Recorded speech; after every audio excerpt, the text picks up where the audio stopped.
You can do anything you want in life, and you're going to learn more about that tonight. If you're willing to change, and you believe in something, and you do what's necessary to make it happen. So the message for you that came through the envelope is to learn ways in your life that you can embrace change more.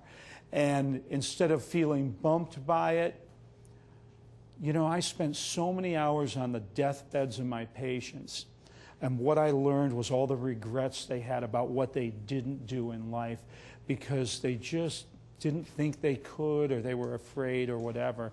So I know you've embraced a lot of change already, but just a thought that embrace it even more. We can all do more, right? Anybody in here could embrace change more? Yes. Only half. Come on. Anybody in here can embrace change more? Yeah, all of us, all of us. It's a message for all of us. Thank you for the question.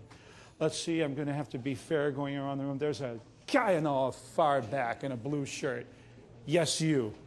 They're coming with a mic. Tell us your name and your question, sir. My name is Philip, and thanks for this great opportunity to have us all here.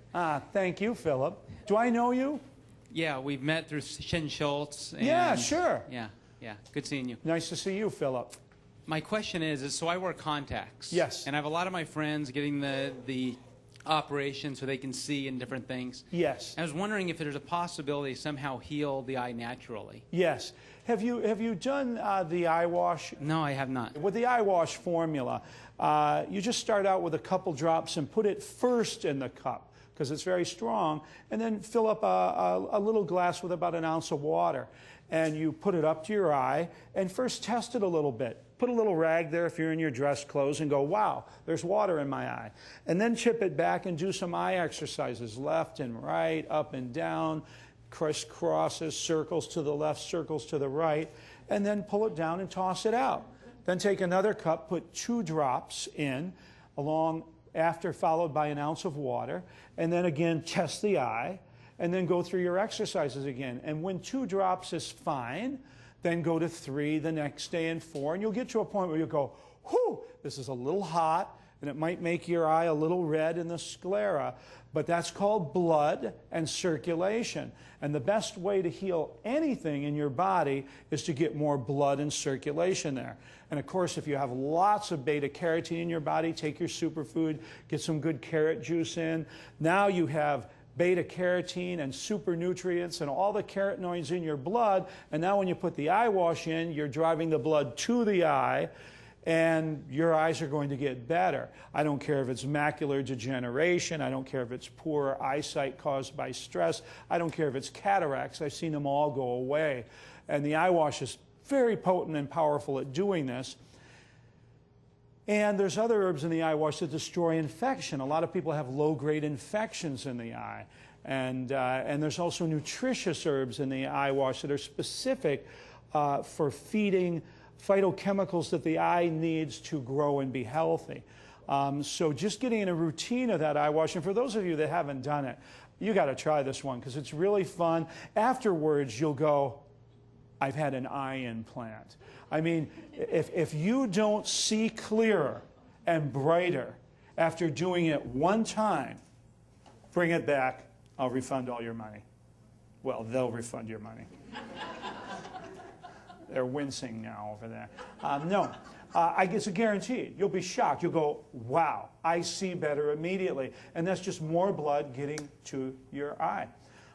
So the eye wash. And then I would check out, there's a lot of proof nowadays that show that stress in the eye and the muscle of the eye pulls our eye out of shape and causes us to not see as well.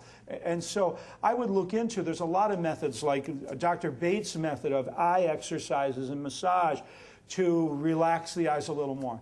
And of course the other thing is, Philip, and I know that you're in a business of looking at computers and a lot of paper, there's a lot of people that theorize that naturally our eyes should constantly be focusing on mountains and our fingers and streams and sky and our foot and be going from far away to close up. And nowadays most of us have hours that go by in a day where all we're focusing on is here. And our eyes get fixated at that point and then they don't work very well. So quit your job, move to Tahiti, And do your eye exercises in your eye wash. Okay, number between 1 and 6. 1. Communication. And you're a master at that, but we can all get better. Remember, these are things that I work with all my patients to help them heal themselves. Because remember, it's not just superfood and good vegetables and fruits. It's not just, cleaning out your elimination organ with the detoxes. It's not just moving your body and taking hot and cold showers and using your cayenne. But it's also fixing your head. And when your head's fixed, getting it better. Every day I work on having clearer thoughts, more functional thoughts, more loving thoughts every day, at figuring this thing we call life out more every day. And I talk with Adam, the CEO of this company, every day, and we have conversations about this. Okay, communication. This is good. To get exactly what you want in life, you have to learn to communicate very clearly and very precisely. And my patients that were very sick were usually pretty bad at doing that. I've often, people have said to me, I want to travel. And I think, okay, what about if you're extradited to East Jerkwater, North Dakota on a murder charge and you've never been there? It's traveling. But you weren't specific enough, were you? You might go, well, I want to travel to a warm climate. What if you're extradited to China on grand larceny? Think about it. Were you being very specific? If you want tomorrow to be something, you got to believe and do today, but you got to be specific about it. And most of us aren't very specific. And being specific will create your outcomes. I once studied neurolinguistic programming, and they said that communication isn't complete until the person you're talking to understands what you're talking about. How many times have you said something to someone and you think you were very clear? They didn't hear a word you said. So communication is complete when they hear it. I say communication is not complete till you get what you want.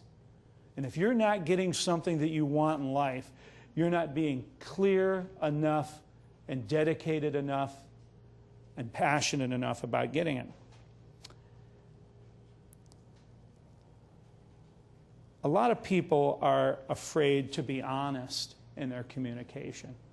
I like people that come up to me and say, hey, you got a piece of spinach in your tooth right here. And, you can keep talking, but you look kind of funky. I like that. I like clear, honest communication. I don't worry about hurting people's feelings. And occasionally people decide to hurt their feelings about what I say. But that's their stuff if they want to do that, if they want to play that game. Clear communication. So many of us don't even know how far we can go with it. But I've had so much miscommunication in my office. I had a man and a woman in my office once. A woman came in, she said, we want to have a baby. We've decided to have a baby. And the man said, yeah. He kind of stood in the corner. And they were all, let's have a baby. So I said, okay, the woman start on the female tonic and the man on the male tonic. I've never seen this fail. And the woman started on the programs, getting herself healthy in the female tonic, and the man on the male tonic. And a week went by when they needed to get another bottle, and she ordered another bottle, but he said he still had some in his. The next week came, and she ordered another bottle, and he still had some in his. I guess he had one of those magic bottles. So when they came for their next visit, I said, there's only one possibility, sir. You either have a magic bottle or you're full of shit.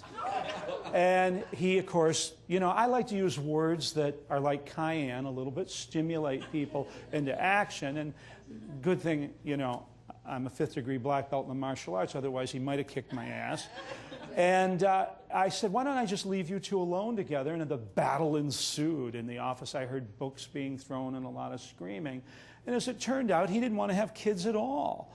That he was worried about the financial aspect. He had already had kids with a previous marriage. But people don't communicate.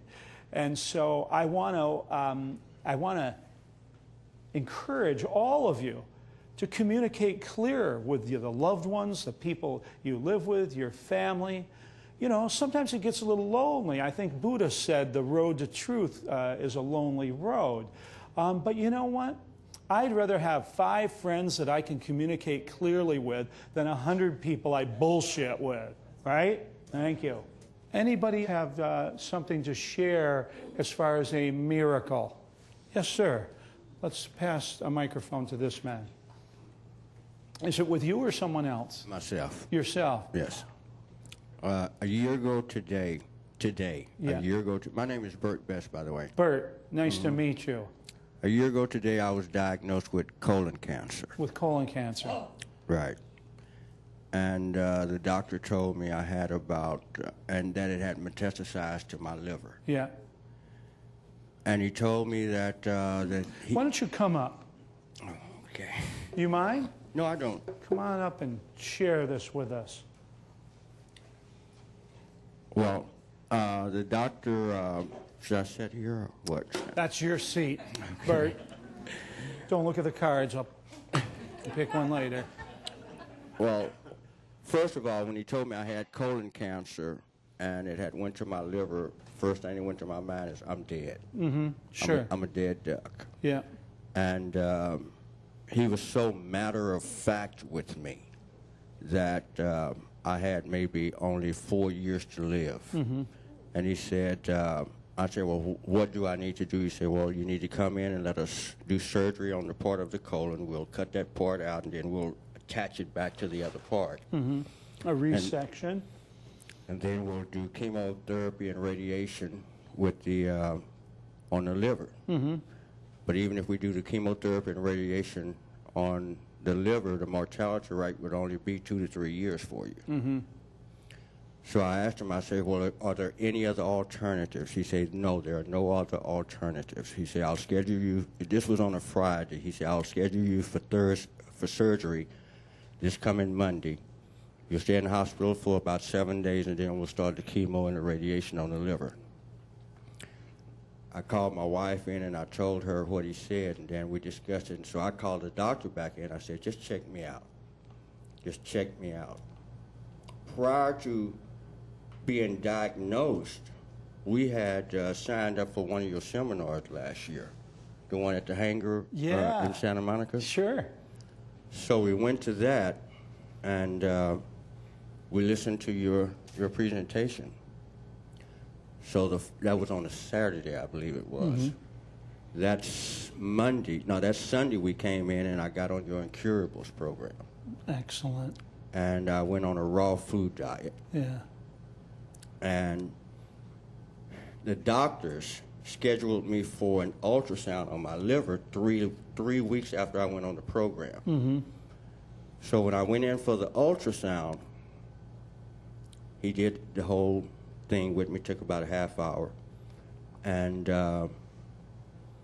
told me to get dressed. And just as I was walking out, the technician said to me, you know, I'm not supposed to tell you this, but there's nothing on your liver.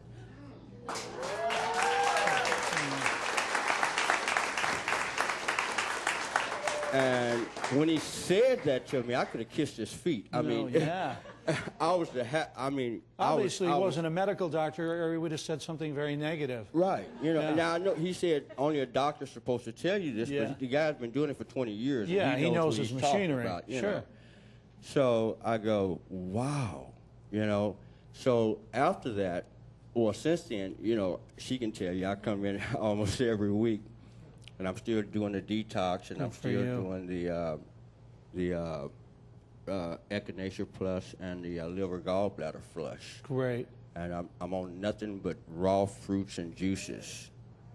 Okay, so Excellent. what they want to do now, I asked my doctor, if he would schedule me for another ultrasound for my colon, so he could check it out. He goes, "No, you still have cancer." That's right. They're going to be like that. They're going to go, what's the point? Because remember, when a medical doctor says there is nothing else that can be done, if their language was correct, they would say, there's nothing else that I know to do. Okay? But instead of that, their ego helps them think that if they don't know, nobody knows. And so you've all heard that, or will heard that, or have heard it in the past, or have friends or relatives that have the doctors say, you know, I'm sorry, but there's nothing that can be done besides this. This is your only avenue. And they're just very myopic people. They haven't looked out the window much. They obviously didn't go to the market on Saturday or Wednesday in Santa Monica. They obviously haven't, you know, gone on the internet and looked up, you know, natural healing or other forms of alternative medicine. They're very constipated. Yeah. So anyway, that's what happened with me, and he said the only way that he would do anything was to give me a colonoscope, and I was like, wow, I don't want to have him sticking anything up my butt, you know, and because that's what they did. I can agree. That's what they did when they determined that I had the cancer. Was they gave me a colonoscope. Yeah. And they were very insensitive about it, and I was not about to go through that again. Good for you. So I said, well, you know, I don't need them to tell me that I'm cancer-free. Yeah. My body is telling me. Thank you. And you I'm get to that point. Awesome job.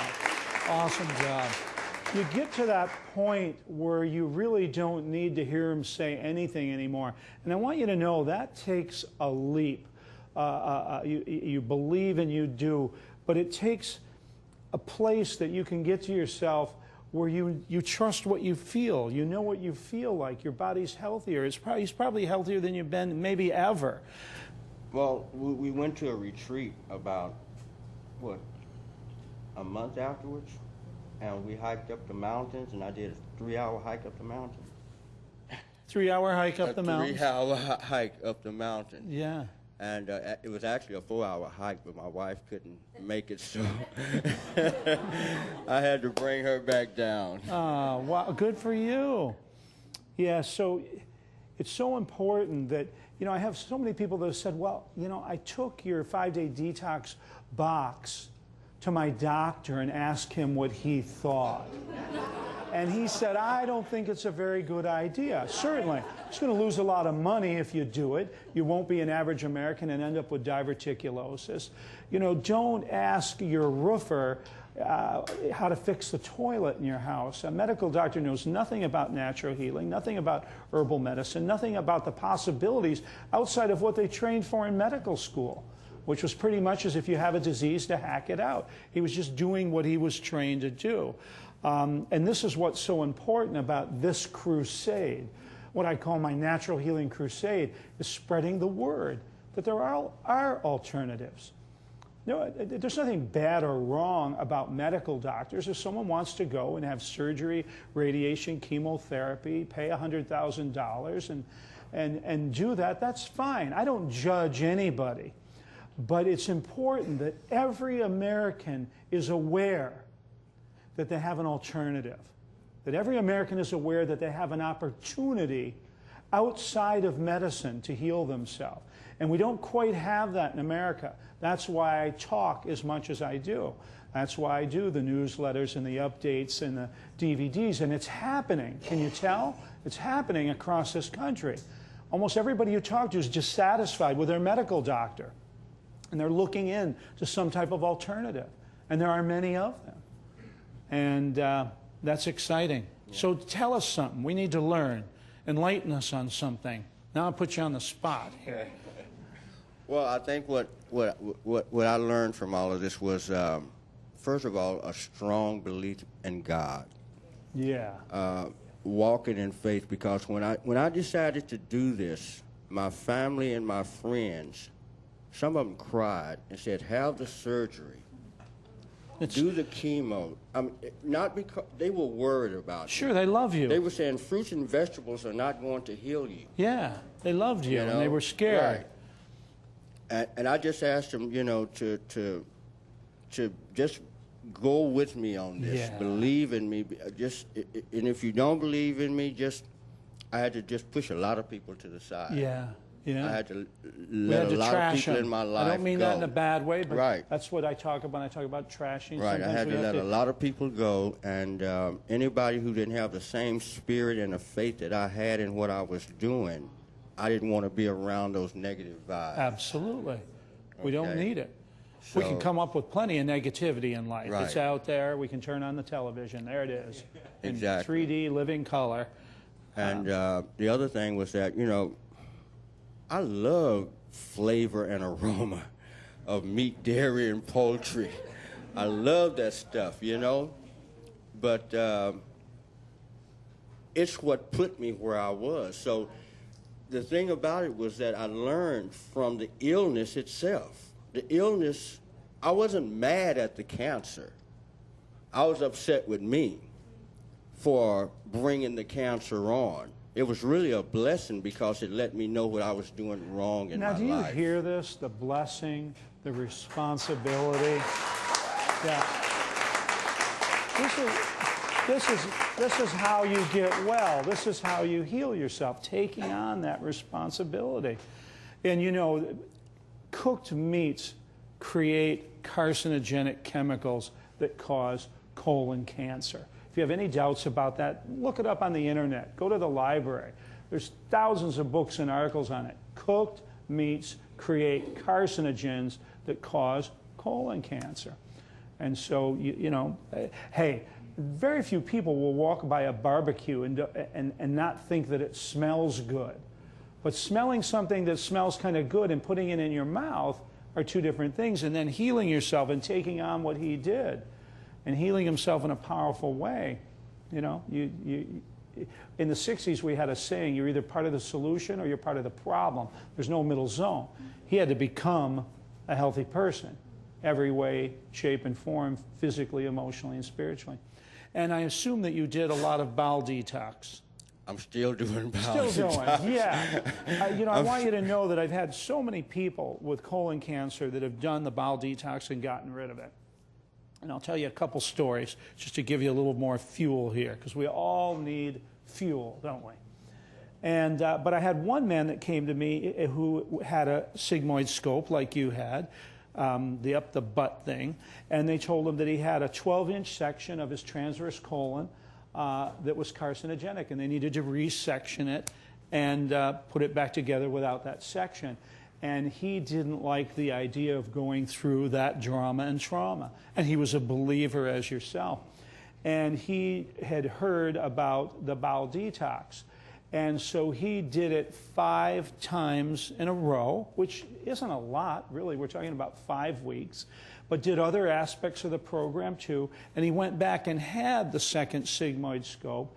And when the doctor looked at the colon, it was normal again, but there was a little skeletonized piece of cancer. And when the doctor touched it with the probe, it just fell off his bowel, and he was healed.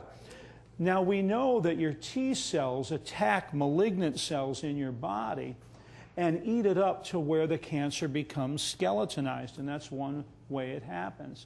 And so I have so many stories of people with bowel cancer that have healed themselves, not only using the 5-day detox for the bowel, but all the things you did. But the most powerful things you said that I hear from you are about taking full responsibility, not blaming, not whining. Let's take it on. It's a blessing.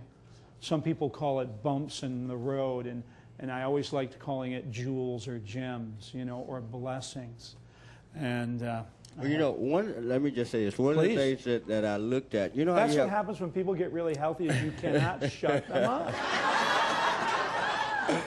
Well, my philosophy after doing a lot of research and doing your program, you know how you have a sore on your external body someplace? Yeah. And you do things to heal that sore? Well, I saw the cancer as an internal sore. I say, well, now, if sores on the outside of my body can be, why can't I heal this sore? Absolutely. It's you a created sore. it. Yeah. you can get rid of it. So that was my philosophy. I was going to heal this sore, and I believe that I've done that. You have.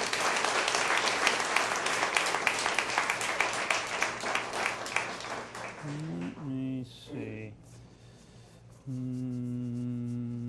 Thinking here, which one? Let's try. Sometimes it takes me a minute to dial.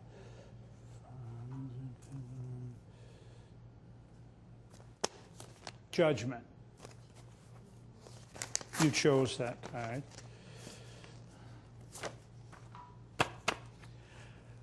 The definition of judgment is an opinion formed. I know that because I looked it up today.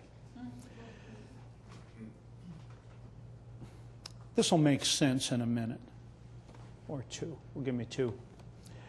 Here's a judgment story. There was a man, very poor man, lived alone with his son, and his wife was dead. And they were incredibly poor, had no money, barely a roof over their head. And one day, out of the woods came a horse. And in this area, a horse made him a very prosperous man. And so he was very delighted that this horse just appeared for him. What a blessing. And the neighbors all came over and said, what a blessing. They had a party. This is such a blessing. And then he built a plow. Him and his son spent all their time and money building a plow for the horse to plow their field. And just as they finished it, the horse left, went away. And the neighbors came over and said, we thought it was a blessing, but it was really a curse because you've wasted a lot of time and resources now making this plow. And the man said, well, we'll see. And the next thing, in the spring, the horse came back with 10 more horses. And now this man was wealthy, and the abundance had come. And all the neighbors came by and said, at first we thought it was a blessing, but then we thought it was a curse. But now we know it was a blessing. Because look, you have 10, 11 horses now. And the man said, we'll see. And he put his son to work breaking these horses, training them so they could plow the field and do the farm work.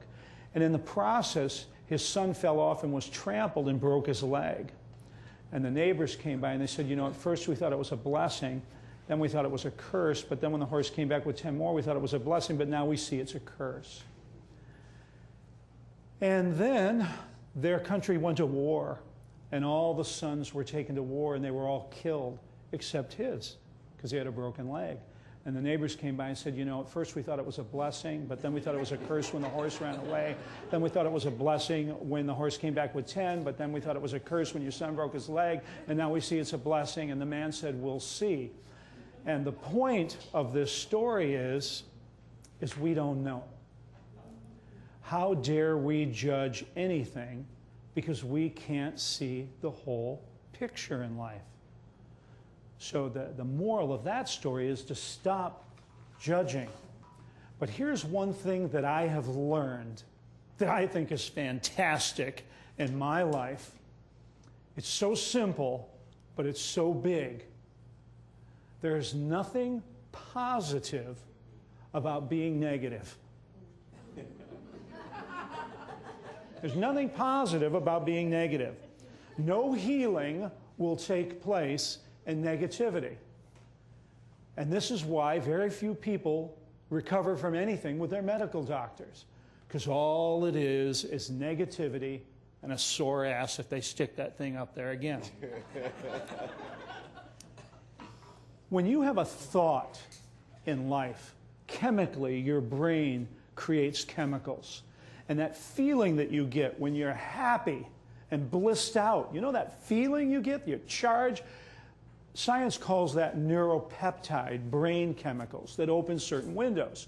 And that feeling you get when you're pissed off and angry and maybe someone cuts in front of you and you really wished you had those Star Wars laser things on your steering wheel and you want them dead for that second. And that anger you feel and that poison in your vein, that horrible feeling, that's brain chemicals, neuropeptides. Well, science has now discovered that on the surface of every immune cell, there is a neuropeptide receptor. Therefore, that means that your immune system is listening to and reacting to your emotional dialogue. Think about that. Your immune system is listening to and reacting to your emotional dialogue. There is no healing being negative. There is nothing positive that comes out of being negative. A patient of mine went to a psychotherapist and then came to my office right after. It was great. And she looked at me and she said, you know, my psychotherapist told me that all my emotional suffering is a voluntary process. Ooh, I love that. And then I thought about it and I thought, everything is a voluntary process. This is part of the responsibility code we talked about earlier. If you're told something like you have cancer, you're going to die in a day, hour, month, week, year, whatever, given a big negative piece of information, you can create what I often call like existential nausea, sickness about your existence. There's no way that you can feel what this man felt when the doctors told him that. They're basically saying you're dead. I know, because I've been told that. They told me I would be dead by the time I was 20 without surgery. I didn't have it. I'm a few years over 20. And so I know what it feels like to be given that death sentence. But that same death sentence can become fertilizer for the new plants you're going to grow in your mind, body, and soul. And so you have to learn how to turn that nausea around. You get after a while to where you can deflect it. After a while, you can see this man, you don't even want to know what the medical doctors have to say. Because you know what they're going to say? They're going to say, there's something wrong with you. Because they're comparing you to this fictional model in Gray's Anatomy book, okay? That is the perfect person. And you know what? You're not perfect. I can tell all sorts of things. You got a crooked tooth. You're not perfect. The guy's not perfect. So why go to someone who's just going to tell you all the things that are not perfect about you? The best way to tell how you are is how you feel and how you feel in yourself. Tomorrow is what you believe and do today. These signs, I know I put them up here to brainwash everybody that comes in. But they're realities that are powerful and can become powerful for you. I went to see another guru somewhere in the world, and someone was asking the guru, they were saying, you know, I'm always in hell. And they were going on about just being in hell and feeling like hell. And the guru, I listened for a half hour, and he said, you know, and the person said, what should I do? And he said, get the hell out. Okay? And I really got that. If you find yourself in hell, get the hell out. If you find yourself in a doctor's office who's sticking things up your ass that hurt, charging you a lot of money and telling you you're going to be dead, get the hell out. And don't go the hell back. And that's what this man did.